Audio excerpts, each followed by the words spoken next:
So Rusev won the match. Lana is taking more jabs at Obama. She's praising Putin. Swagger and Zeb come out to confront them. We get a verbal showdown between Zeb and Lana. Rusev and Swagger, they end up brawling. Swagger got dumped out of the ring. And I thought for sure we were getting a Zeb beatdown here, that he was going to get put in the accolade.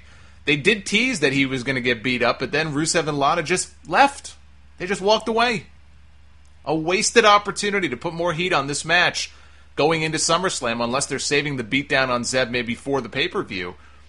Would not surprise me if that was even the blow-off for the Zeb character, if it comes to him getting beaten up. You know, Swagger, look at it like this. Jack Swagger has had a career resurgence over the last month and a half, okay, with this feud. He got over more than anybody thought he would. And they're riding it out as much as they could. I think it comes to an end at SummerSlam. He's dead in the water whenever this feud runs its course. I don't see him winning. I still think they keep Rusev undefeated. They're saving him for the eventual big feud with John Cena. He's dead in the water when this feud runs its course. Swagger is.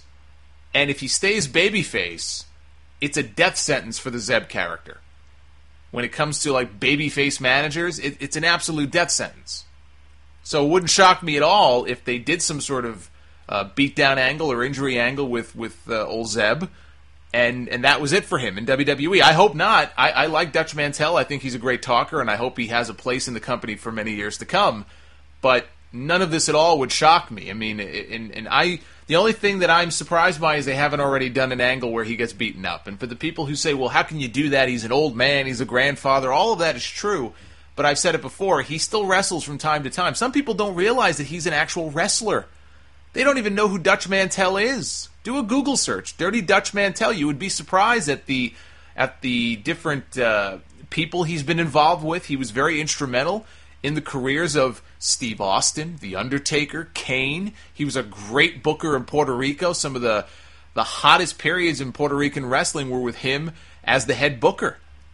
He was in TNA for a number of years because he was friendly with Jeff Jarrett, and I was always my understanding that he was kind of the brainchild behind the kind of serious MMA build to the Kurt Angle Samoa Joe cage match at one of the pay-per-views that did one of TNA's biggest buy rates ever. They did 60,000 buys for that show.